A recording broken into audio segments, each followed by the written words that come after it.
Hello again. Hey, Fire Agate Mark here.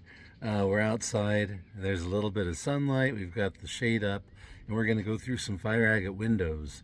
I want to say thank you to everybody who comes on and checks out these videos. I'm very grateful for all of you. There's been some questions. Sorry about that. There have been some questions surrounding windowed stones. So a windowed stone is when you take a piece of rough and you slice off the top, trying to get down to the color. You want to get as close to the color as possible without breaking through. So how well you get close, how well you expose what color layers there are without breaking through, that determines the value of the window. But the windows can teach you a lot about how the contours lay, how they're deposited when the agate creates the stone. Let's see. I'm going to go through a bunch of windows and I'm going to try to show you. I have one that's perfect. I'm going to show you what I mean by ghost color and what I mean by solid layers of color. And this will just be a little short video to kind of give you an idea of what I'm looking at. As I pour through these, I just want to say thank you very much.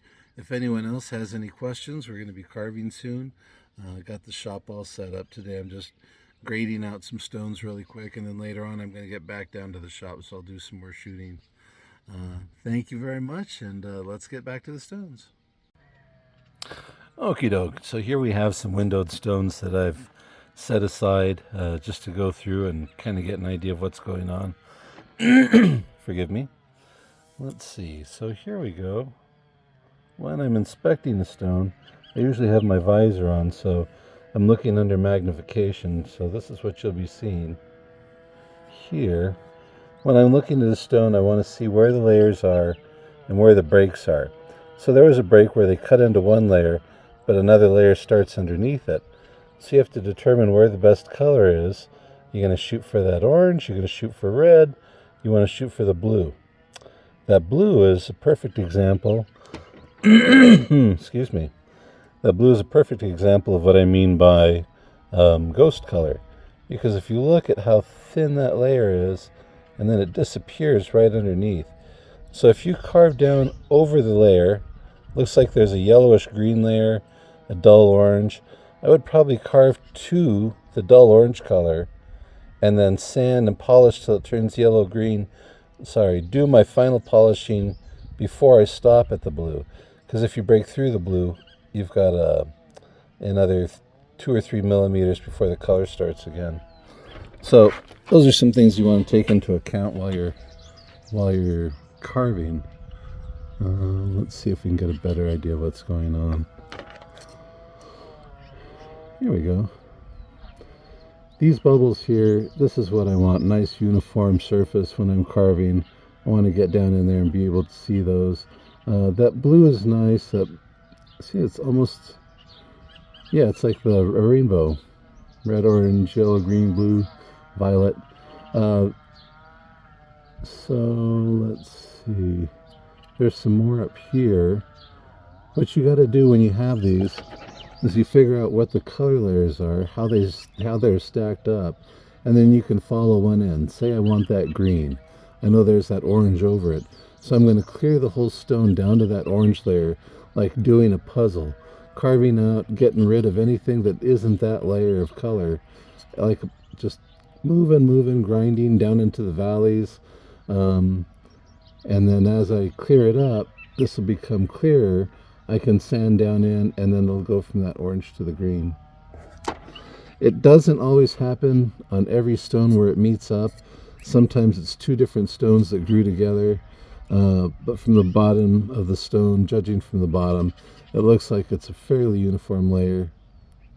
This bubble may have been deposited at a separate time, but it looks like it's pretty much uniform, so it should give good colors. Let's see. There are some really pretty pinks in this rough that I've seen. You can kind of see a little bit of that pink coming through, hopefully. And then just depending on how you turn the stone, you're going to start to get different effects and different colors that emerge. when you're carving, you can isolate those colors by how you approach the stone, how you face the stone. Almost like carving into opal, I would want to come down on top of that color.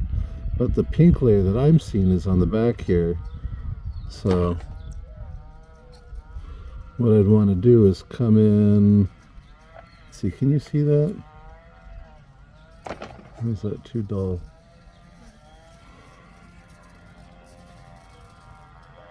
That's that one's a little bit hard to see at that angle. Here, you can kind of see a little bit of that ridge. It's a little bit masked by that clear chalcedony layer. But you'll see a darkness between that light pink and the green.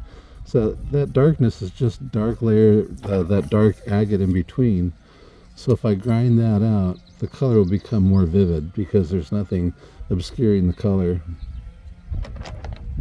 That's another nice one. Here's a fun stone. It's got a lot going on from a lot of different angles. It's got some holes in the middle, some vugs, so it looks like it might go through. Everything kind of got smushed together at the end. But in this instance, you could take a bunch of small stones, maybe make some earrings, and then still over here, there's a lot of layers. So you can get down in there, find a nice color layer, make a larger stone, and then that could be, say, a ring stone or a pendant stone. So a big one like this, if you split it up, you might actually wind up with a set. Ring, pendant, earrings, that sort of thing. That's why these bigger stones, some people are chasing one big stone. If that's your goal, I wouldn't start with something like this that looks like an amalgamation. I'd want something that's more steady and uniform. Let's see, like this. This nice, big, thick color layers. This one's, got like a little rosette swirly in the middle where it kind of goes dark. You can see all that, the way that the agate's deposited. A lot of color layers deep underneath here. So it's just stacked. I might even start carving down. If the color didn't pop, I'd keep carving because I know that I've got some layers that are kind of a cushion so I can get to a good color.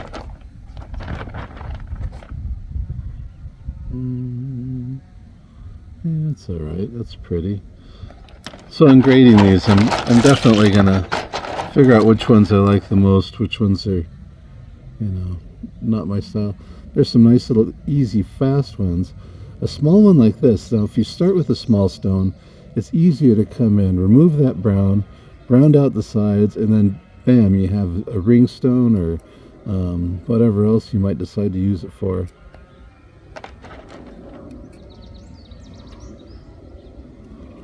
There's a fun one. I can see some purple, some green. Oh, there's more pink up here.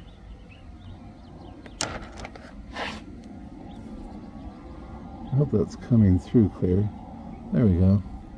So I just wanted to show you, not all windows are the same. There's different qualities of windows, and you have to figure out how to grade them and set them aside going, this, I would say this is an A window. This is an A plus window, but this is an A window. So that's how I'd put that. Yeah, so it's a high grade window.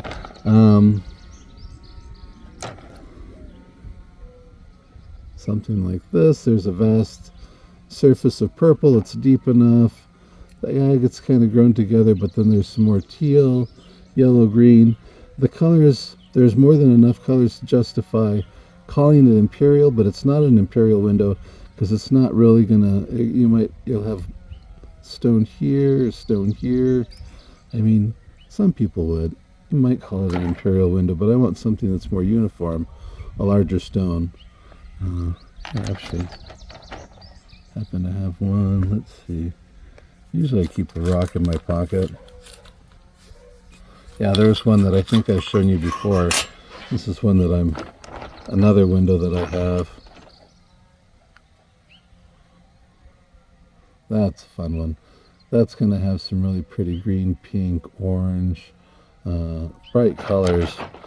That one I'm just going to have to go in with a fine sintered burr and then grade away until that cloudy kind of appearance disappears. It's within the stone. It's almost like these snowflake patterns within the chalcedony. I think I can grind those off, keep a small layer of thin chalcedony over the top, and then still accentuate these pinks, the reds, bring those out, and then I'm going to work on the back of the stone when I'm, 90% of the way done with the top. But I just want to show you that not all windows are bad, because that's kind of the impression that I think I might have given some people. Some of these are wonderful. They'll really give you an idea of what you're looking at. This one wasn't carved too far, so you can see how the layers stack. And the agate, and see how close those are. See, this is a perfect example of where you're going to stop there if you want this color. Because if you grind down to the color that you want, by the time you're done sanding, polishing, and finishing, you've shot past it. So, I'm a little shy. All right. Well, I just want to thank you very much for all your participation, your support. I'll be doing some auctions or some sales here soon of some high grade and some imperial that Amberjay is going to be going through. So keep your eyes peeled, and if you haven't, make sure you click that subscribe button. We'll have some more content here shortly. If you have any suggestions, you can reach out to me at fireagatemark@gmail.com. Thank you very much. I like it and appreciate every single one of you. I'm very grateful. Thank you very much to Cutting Edge Supply. Thank you very much to Varenkor Tools. I'm excited. They're supposed to send some bits here again soon, so we'll get carving with those. Y'all have a wonderful day. Take care.